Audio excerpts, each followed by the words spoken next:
Bienvenidos a nuestro canal, Un abogado contra la demagogia, y hoy tenemos aquí a una persona que ha escrito un libro y que es experto en esto, que es Conversación y oratoria para profesionales, y vamos a hablar de los políticos de España, porque él es una persona que es profesor universitario, que enseña a hablar y expresarse. Y yo creo que nuestros políticos pues tienen ciertas deficiencias, además os voy a decir algunas cosas muy curiosas. Y bueno, vamos a hablar con él porque yo creo que este vídeo os puede interesar bastante. Ya os digo que es una persona que se dedica a, entre otras cosas, que también es abogado, a enseñar a expresarse. Hola Javi, ¿qué tal? ¿Qué tal, Aitor? Muy buenas. Por cierto, se llama Javi Pascual y es amigo mío, que se me olvidó decirlo. Muy bien. Has escrito un libro para enseñar a hablar o expresarse, ¿no? Y bueno, tenemos unos políticos en España que yo no sé, a algunos no se les entiende, no sé si es porque no quieren o es que no saben hablar. Y ya que tú eres medio gallego, por lo menos, vamos a empezar por una política gallega, Yolanda Díaz, a la que casi nadie la entiende, no sé si es que no se la puede entender o se expresa mal. ¿Qué nos dirías tú de Yolanda Díaz, de su forma de expresarse, de su oratoria? A ver, tenéis razón, a mí me parece... A mí particularmente no me gusta mucho. A mí no me gusta mucho. No, gustar no, a mí tampoco. Pero quitando el tema de la orientación política, para mí uno de los defectos que tiene es que nunca dice de esto no sé. Ojalá diera un pasito atrás y dejara que asesores suyos, ¿no?, le echaran una mano, porque se nota que cuando hablaba de los fijos discontinuos y de todas estas cosas que daba vergüenza oírla, ¿no?, lo mal que se explicaba. Pero hombre, si no sabes, pregunta, o alguna vez los políticos podrían decir: mira, de eso justo no sé, pero lo estoy estudiando, o... Es una pena que muchas veces no den un pasito atrás, la verdad. Se explica muy mal, ¿no? Porque yo muchas veces lo oigo y es que se explica muy mal, se repite, dice cosas sin sentido, ¿no? Sí. Bueno, ya te comento, a mí no me convence, desde luego. Y es una pena, pero yo creo que tiene la manía de, además, le gusta hablar ex cátedra. Siempre se le ve haciendo los mismos gestos, con la cabeza, cabeceando, como para ver si ella misma se da a sí misma la razón. Sí. Sí, yo por cierto una cosa que odio, y ahora vamos, de esto de Yolanda Díaz, es esto de la dictadura de las minorías, ¿no? Ella tiene unos pocos votos, es una minoría muy minoritaria y ahora, por ejemplo, se le ocurre imponer una medida, yo qué sé, reduzco la jornada laboral, pero si tienes muy pocos votos y si tú realmente eres una minoría, no deberías imponer a la mayoría tan democrática que eres, ¿no? Y eso en mi opinión, pero bueno, estamos hablando ya de una cuestión ideológica, ¿no? Eso para mí está muy mal, que las minorías impongan su criterio a las mayorías, pues porque sí, como dices tú, porque... Así ella dice que tiene razón, ¿no? Y es un error de concepto. El otro día, además, incluso lo dijo por la tele, cuando dijo: es que no se nos puede olvidar para quién gobernamos. Y yo me acuerdo que me disgusté y dije: pero Boba, que gobiernas para todos. Que gobiernas para todos, no gobiernas para los 4 gatos que te han votado a ti. Pero claro, ella dice: no, es que no se nos puede olvidar en este último pacto que ha firmado solo con los sindicatos, excluyendo a los empresarios, otra vez con sus manías de la reducción de horas. Pero bueno, pues... Y vamos a hablar de otra, Irene Montero. ¿Qué opinión te merece esa expresión de nosotros, nosotras, nosotres? ¿Esa forma de expresarse lo ves correcto, incorrecto? Yo desearía que se pasara esta moda horrible. Hace ya muchos años la Real Academia tuvo un dictamen, y además unánime. Mira que es difícil que entre gente tan preparada haya unanimidad. Y todos estaban de acuerdo en que esta manera de hablar es un desastre, no tiene nada que ver con nuestro idioma, y además que en la mayoría de los casos, pues, yo qué sé, cuando yo hablo de ciudadanos ya estoy comprendiendo ciudadanos y ciudadanas, y todo el mundo lo entiende, o sea que a mí me parece feísimo, para empezar, de muy mal gusto, pero lo cierto es que no se apean de su burro. Ellos han hecho de esto una especie de... O burra. O burre, pero lo cierto es que no se apean de su burro, siguen ahí empeñados en hablar así de mal y aburrirnos a todos con este lenguaje feísimo terminado en E, pero no lo sé, no sé cuánto les durará. Claro, es que hay dos cosas. Una es el tema de que siempre que se habla de algo que englobe a todo el conjunto, no vale decir a todos los españoles, hay que decir a todos los españoles y españolas. Pero es que además ya Irene Montero es españoles, españolas, y ya, bueno, ella no le puede meter la E, ciudadanos, ciudadanes, ciudadanas. Es absurdo, ¿no? Es tonto. Las últimas, bueno, tú como abogado lo sabes bien, nosotros hemos padecido hace poquito una reforma de la ley de enjuiciamiento civil y de otras leyes procesales, donde la idea fundamental es la misma, pero hacen el ridículo, porque ahora quieren decir secretarios y secretarias, o letrados de la administración y letradas, y es una manera de añadir texto inútil y de cambiar la normativa sin realmente cambiarla en cuanto al fondo. Pero es lamentable, para mi gusto es lamentable, pero bueno. Y vamos a hablar de nuestro líder supremo, como no podía ser de otro modo, el líder supremo Pedro Sánchez. Por consiguiente vamos a hablar de Pedro Sánchez, ¿no? ¿Qué nos dirías de la forma de expresarse Pedro Sánchez, él con sus manos y sus formas de hablar? Mira, hace poquito vi que había un experto en oratoria que comentaba cosillas de él y insistía mucho en que era muy guapo. Consecuentemente, como dice él, consecuentemente tiene razón, ¿no? A ver, para mí tiene un discurso muy vacío, en lo ideológico muy vacío, pero es que por ahora a él le basta. O sea, por desgracia, él diciendo vacuidades y repitiendo que él tiene toda la razón y que todo el mundo está equivocado. El otro día, por ejemplo, bueno, podríamos hablar de lo que ha pasado con el fiscal general, ¿no? Pero para no hablar de política, sino solo de cómo se expresan, ¿quién le va a pedir perdón? ¿A quién? ¿Al fiscal general del Estado? Claro, el problema de él es que él ni siquiera quiere dar razones, no quiere explicarse, no quiere dar razones o argumentos. Le basta tener toda la razón y yo creo que en España hay un culpable muy importante de todo esto, que apenas se menciona, que no son los políticos, y es que hay unos grupos mediáticos, unos grupos de manipulación, que son el 80% del poder, que están en manos de los que mandan, y entonces les van a comprar siempre su discurso, lo van a repetir, van a hablar mal de la oposición, y entonces es muy difícil que la gran mayoría de los españoles tengan una idea un poquito objetiva. Ya, bueno, y luego cambia mucho de opinión Pedro Sánchez y bueno, sí. Y luego lo de ideología que has dicho es que no tiene ideología, solo tiene una ideología, atornillarse al poder, ¿no? Esa es la ideología base de Pedro Sánchez, de estar atornillado a la silla, ¿no? Esa es. Y luego, pues por ejemplo, claro, iba a decirte a ver qué te parece, como habla Begoña Gómez, no sé si la has visto en el juzgado difícil, porque tampoco en la comisión que ha ido, pero ¿no la has oído hablar alguna vez? Muy pocas. Supongo que además tendrá discursos que siempre se los escriben. Sí, bueno, sí. Claro. Sí, no, es que es muy difícil escucharla hablar. La fueron a suplicar que por favor accediera a tener esa cátedra, fueron a la Moncloa y el rector a pedirle, pero bueno, yo sí que la he escuchado alguna vez y la verdad es que no dice absolutamente nada, ¿no? O sea, nada, o sea, se habla y dices, pero si no ha dicho nada, o sea, hay personas que son capaces de hablar y no decir absolutamente nada, pero bueno, es algo así que es lo que hoy en día se supone. A ver, y no sé, tú a alguien que destacaras, que se expresa bien, que habla bien, que tiene una buena oratoria, más allá de Arturo Pérez Reverte o alguien así, no sé. Para que vean que intentamos ser lo más objetivos posibles. Yo ideológicamente estoy bastante en contra del Coletas, pero debo reconocer que como orador era un tío agudo, era eficaz, sabía cómo contraatacar. Yo creo que también hay que aprender mucho de los adversarios o de los que no piensan como tú, por lo menos intentar reconocerles lo bueno, ¿no? Y como orador era válido. Y por ejemplo Rajoy, a mí, bueno, es famoso, ¿no? Aquellas situaciones en las que no se le entendía, y realmente creo que solo le gustaba, incluso a la oposición, cuando se relajaba y era un poquito irónico. Y entonces se le veía suelto. Pero realmente es difícil encontrar un político que esté relajado, que no esté siempre a la defensiva. Por ejemplo, vamos a ver, y Isabel Díaz Ayuso, ¿cómo la ves? Vamos a ver, yo creo que Isabel Díaz Ayuso tiene un discurso, para mí, demasiado simple.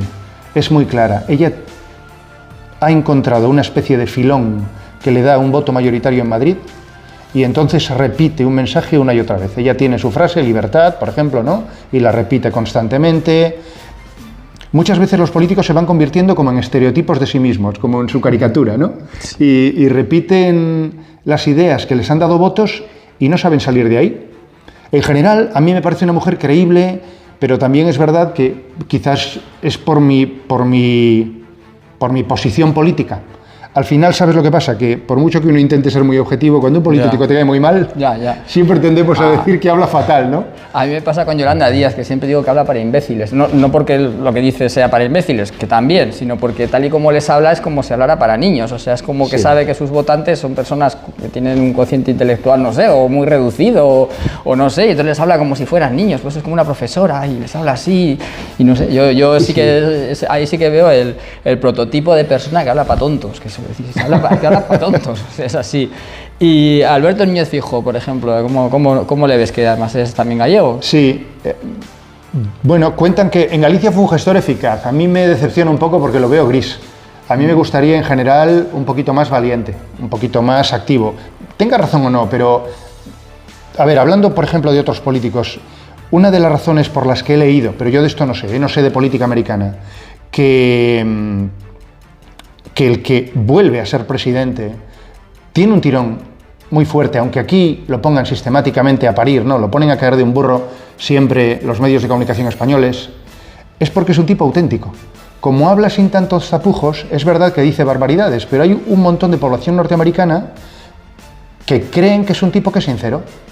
En cambio, cuando se enfrentó contra Hillary Clinton, claro, como es una niña bien, que ya es nieta e hija de gente poderosísima, siempre la veían como una mujer súper privilegiada. Y claro, al final los políticos ojalá fueran más sinceros. Yo no soy de Vox ni nada que se le parezca, pero tengo que decir que para mí, de la gente que he oído hablar de los políticos, para mí el mejor orador, no sé qué te parece, yo que he visto, me ha parecido el que ya no está en Vox, Espinosa de los Monteros, me parecía muy buen orador y que se expresaba muy bien y hablaba muy bien. ¿Qué te parece? Yo estoy de acuerdo contigo.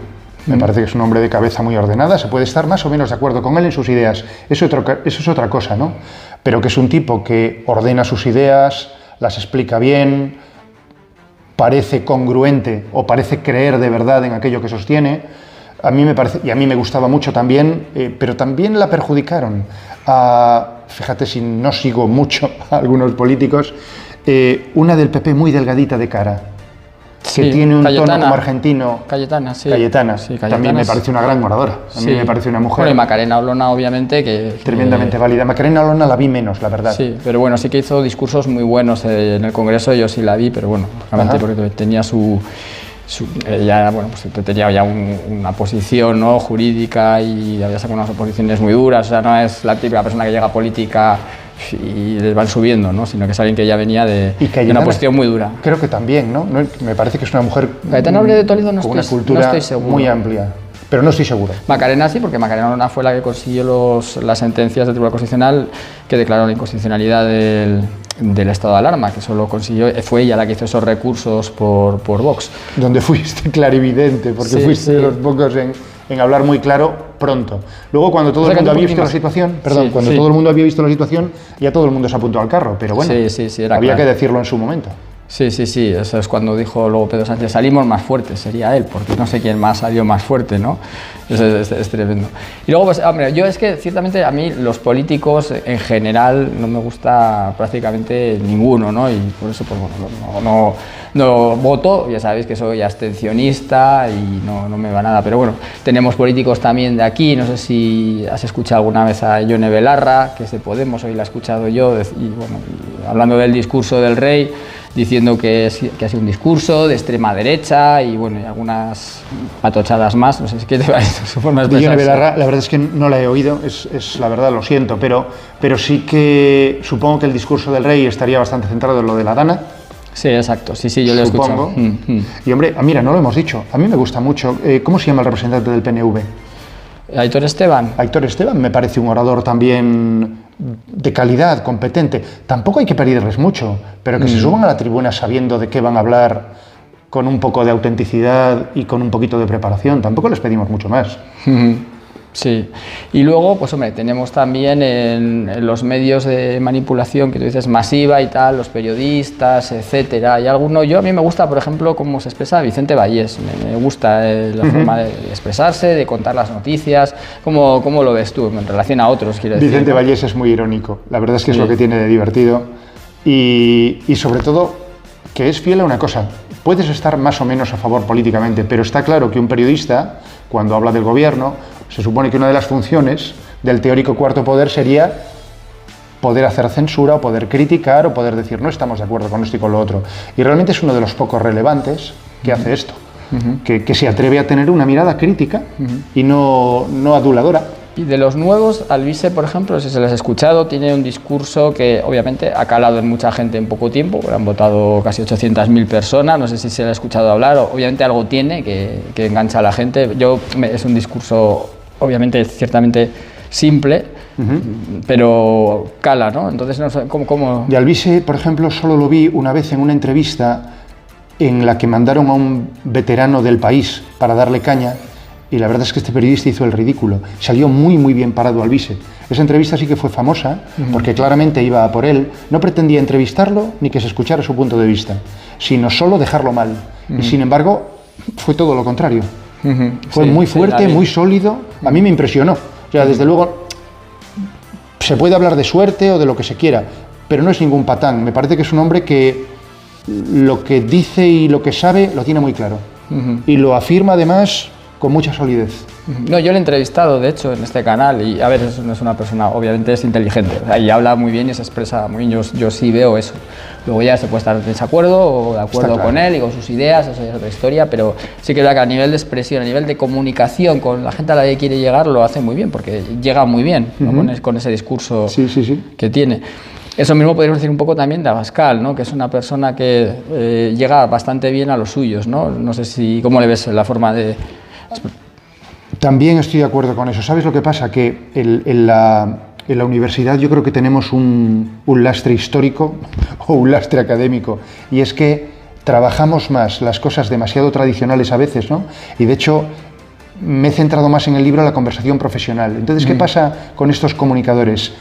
Que igual no lo harían tan bien en otros ámbitos, pero somos nosotros los profes universitarios los que si fuéramos a la tele o si saliéramos en YouTube o en alguna cosa de estas, seríamos un desastre, porque yo creo que hay que ser más rápido, mucho más directivo, más claro, y esta gente lo sabe ser. Y yo creo que nosotros, los que nos hemos educado un poquito en los libros, nos falta esa velocidad, ese ir al grano, y estos políticos lo hacen muy bien. Algo importante, aunque ya no sea en política, que podamos extraer de este libro para la gente, no sé, a nivel profesional, Sobre todo, yo he intentado que sea práctico. Quiero decir, he pensado en universitarios a los que doy clase y en los últimos 15 años he visto qué les falta, dónde suelen tener vergüenza, ¿no? ¿Qué les suele dar miedo? ¿Por qué no ordenan sus ideas o por qué se ponen nerviosos? He intentado ponerles ejemplos y pequeños ejercicios, sobre todo lo que, con toda modestia, porque no hay ninguna aportación intelectual novedosa en las publicaciones sobre estos temas. Es un conjunto de materiales para que la gente pueda mejorar. ¿Pero en cualquier profesión o...? La idea es en cualquiera, es decir, he intentado centrarme en lo que, pues como abogados, pues lógicamente tenemos más experiencia en el foro, pero al haber trabajado mucho con economistas y auditores, también he estado con ellos, o con médicos parapericiales, por ejemplo, ¿no? Y también he intentado aprender de los manuales que hay sobre publicidad, u otras profesiones, ¿no? Incluso venta. Hay mucho escrito sobre eso. Yo, ¿qué puedo mejorar para mi canal de YouTube? ¿Qué tengo que hacer para mejorar? En tu canal lo veo muy difícil, porque las veces que te he seguido, Aitor, es verdad que yo soy un público ya entregado, ¿no? Porque somos amigos desde los 14 años y yo nunca voy a ser muy objetivo contigo. Pero yo veo que consigues la superceleridad inicial para animar al público a que te vean, mantienes un poquito en suspenso para que la gente aguante los minutos, porque muchas veces explicas al principio, bueno, pero antes quiero contaros, y tú dices, ¿y cuándo va a llegar lo bueno, no? Y un titular pegadizo, para que la gente se anime a entrar, y luego el trabajón tuyo de estar siempre en el filo de lo interesante hoy, de lo interesante mañana, de lo interesante al día siguiente, ¿no? Los que nos refugiamos en libros más viejos no tenemos esa lucha constante contra lo más actual, ¿no? Sí. Yo no se me ocurre... Bueno, y de hecho, ¿cuántos seguidores tienes ahora? 490.000 somos ya, 490.000. Gracias a todos, a ti también. Pues por haberlo conseguido en tan poco tiempo es evidente que no hay mucho, hay que mejorar. Bueno, no es poco tiempo, Ahora hay que mejorar. Son muchos años ya. Sí, hombre, claro. ¿Cuántos llevas? Ya son muchos años, porque pues se harán 6 o 7 años ya, claro. Es que el tiempo pasa muy rápido, pasa muy rápido. A ver, esto sobre todo se disparó en 2020 cuando nos confinaron. Ahí es cuando realmente pegué el subidón, pero antes estuve 2 años o 3 con el canal de fitness. Es verdad. Y bueno, ¿sabes? Ya es cuando aprendí un poco cómo hacer y lo hacía fatal. Antes tuve un canal de abogados que fue como, vamos, pero fatal, que no lo veía nadie porque salía muy rígido. Decía, hola, soy el abogado de Guisasola Abogados y os voy a explicar las costas. Y entonces no me veía nadie. Esto se aprende andando. Pero bueno, pues no sé, el libro yo, la verdad es que sinceramente creo que puede ser interesante para personas que quieran aprender eso, conversación, oratoria y bueno, si quieres alguna cosa más decirnos, pues... No. De verdad que es un libro práctico, sencillo. Tiene No me paga nada, es amigo mío y me parece interesante. Que aquí dice, no, igual está haciendo... No, que no tiene que ver con eso, ¿eh? Es amigo mío, me parece interesante y me parece que os puede interesar y punto, ¿eh? De hecho, este ejemplar que se lo dediqué a su hijo, para él, pero pues Aitor Hijo es un destinatario ideal para este libro, ¿no? Porque está pensado para gente entre los 20 y los 30. Los primeros años cuando empiezas a trabajar y... A ver, para la gente de 50 y 60 que me lo ha leído me ha dicho, a mí me habría venido muy bien cuando empecé, pero lo normal es que con los años vamos metiendo la pata, Aitor, vamos aprendiendo, vamos metiendo la pata y vamos aprendiendo. Pero ¿cómo le cuentas a un chaval en 20 o 30 horas de cursos que he dado sobre esto lo que normalmente a los profesionales nos ha costado aprender 30 años? Pues con ejemplos divertidos, con pequeños ejercicios, ese tipo de cosas. Bueno, pues espero que os haya gustado el vídeo, también mi corbata de Navidad, porque hoy es Navidad, aquí con Papá Noel, aunque no sé cuándo subir el vídeo, que lo tengo que editar y eso, pero bueno. Oye, pues muchas gracias por todo y bueno, pues nada, si os interesa, dejad el like, dejad comentarios y os dejo el enlace al vídeo en Amazon, al libro en Amazon, por si os interesa comprarlo o lo que sea. Muy bien, pues ¿vale? Muy feliz Navidad. Bueno. Feliz Navidad. Chao. Chao.